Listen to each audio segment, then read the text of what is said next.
দুই ম্যাচ হয়েছে। আইএল টি-20তে আমরা দেখেছি সাকিব আল হাসান, মুস্তাফিজুর রহমান দুজনই খেলতে নেমেছেন ভিন্ন ভিন্ন ম্যাচে। প্রথমের যে ঘটনাটা ঘটলো, মুস্তাফিজুর রহমান 1 ওভারে 3 উইকেট নিলেন। আইএল টি-20তে এবারের মৌসুমে দ্বিতীয়বারের মতো তিনি ওভার হ্যাট্রিক করলেন, ম্যান অফ দ্য ম্যাচ। মুস্তাফিজের ম্যান অফ দ্য ম্যাচ হওয়া, কলকাতা নাইট রাইডার্স কেন তাকে 9 কোটি 20 লাখ রুপিতে দলভুক্ত করেছে, প্রায় 12.5 কোটি টাকায়, এবং কেন তার ফুল সিজন খেলা নিয়ে এত বিতর্ক, এত আলোচনা হচ্ছে, সবকিছুর যৌক্তিকতা প্রমাণ করে দেয়। মুস্তাফিজ পুরো ম্যাচের কাঠামো বদলে দিয়েছেন, তার দলকে জেতাতে বড় ভূমিকা পালন করেছেন। Shakib Al Hasan, what about Shakib Al Hasan? সাকিব আল হাসান যে কাজটা করেছেন, মুস্তাফিজ যেই কাজটা করেছিলেন, যেন সেটারই একটা রিপিটেশন। একজন বাঁহাতি পেসার আর একজন বাঁহাতি অর্থোডক্স। সাকিব আল হাসান 14 রান দিয়েছেন, 4 ওভার বল করেছেন, 3.5 ইকোনমি, 2টা উইকেট নিয়েছেন। অসাধারণ বলের উপর নিয়ন্ত্রণ, প্রায় 39-এ চলে যাওয়া সাকিবের কতটা ক্রিকেটের প্রতি নিবেদন, বাংলাদেশ থেকে ব্রাত্য হয়ে যাওয়া সাকিব আল হাসানের কতটা পারফরমেন্সের ঝলকে আরো একবার নিজেকে উজ্জ্বল করার প্রবণতা সাকিবের মধ্যে কতটা, সেটা যেন প্রমাণ করেছে গত ম্যাচে। বাংলাদেশের দুজন ক্রিকেটার দুটা ভিন্ন ম্যাচে খেলেছে, এবং দুটা ভিন্ন ম্যাচে টোটাল নেমেছিল 44 জন ক্রিকেটার। ওই দুই ভিন্ন ম্যাচে 44 জন ক্রিকেটারের মধ্যে, যেহেতু 4টা টিম 2টা ম্যাচে নেমেছে, 11 × 4 44 হয়।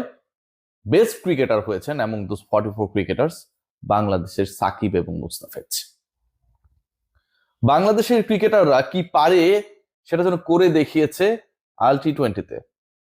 কম্পিটিটিভ ক্রিকেট হচ্ছে, ভালো ক্রিকেটাররা খেলছে, সবাই দামি ক্রিকেটার, সবাই নামি ক্রিকেটার, স্কোয়াডে জায়গা ধরে রাখা পাওয়া, সেটাই যেন একটা বড় আলোচনা। বাংলাদেশের বিভিন্ন পেজেস গুলোতে তাকালে দেখা যায় যে আজকে 11-এ রয়েছেন সাকিব, মুস্তাফিজ, তাসকিন।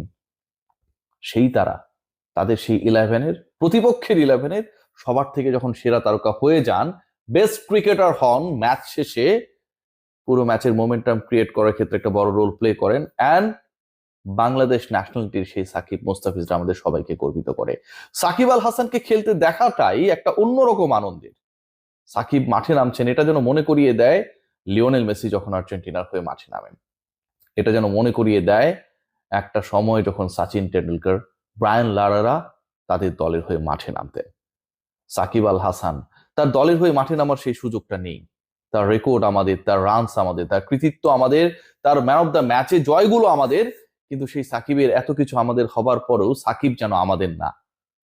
পলিটিক্যাল মার্ক পেয়েছে, সাকিব যেন আমাদের না। সেই সাকিব আল হাসান দেশের হয়ে খেলতে পারেন না, কিন্তু দেশের মানুষেরা যখন সাকিব সাকিব বলে উদাত্ত আহ্বান জানায়, চিল্লায়, ইন্সপিরেশন দেয়, ঠিক মধ্যপ্রাচ্যের মাঠে সাকিব নেমে সেই বাঙালিদের, আর দূরে বসা আমাদের মতো বাঙালিদের সেই আত্মচিৎকার শুনতে পান, প্রতিদান দেন তার বলে, তার ঘূর্ণিতে, তার পারফরমেন্সে, তার ম্যান অফ দ্য ম্যাচ হওয়াতে। ম্যান অফ দ্য ম্যাচে টি-20তে টপ 4-এর একজন সাকিব আল হাসান। কত ম্যাচেস খেলতে পারেন নাই, কত ম্যাচে ন্যাশনাল টিমের হয়ে সুযোগ থাকার পরেও, চেষ্টা থাকার পরেও, ইচ্ছা থাকার পরেও শুধুমাত্র রাজনৈতিক মেরুকরণের কারণে সাকিব আল হাসান বাংলাদেশের হয়ে অ্যাপিয়ার হতে পারেননি। তারপরও টপ 4। তার উপরে রয়েছেন ক্রিস গেইল, তার উপরে রয়েছেন কায়রন পোলার্ড, তার উপরে রয়েছেন গ্ল্যান ম্যাক্সওয়েল। তার উপরে যারা রয়েছেন, এই যে 3জন ক্রিকেটারের নাম বললাম, পোলার্ড, ম্যাক্সওয়েল কিংবা ক্রিস গেইলের কথা, এই 3জন ক্রিকেটার দুটো ভিন্ন দেশের, ওয়েস্ট ইন্ডিজ অ্যান্ড অস্ট্রেলিয়া।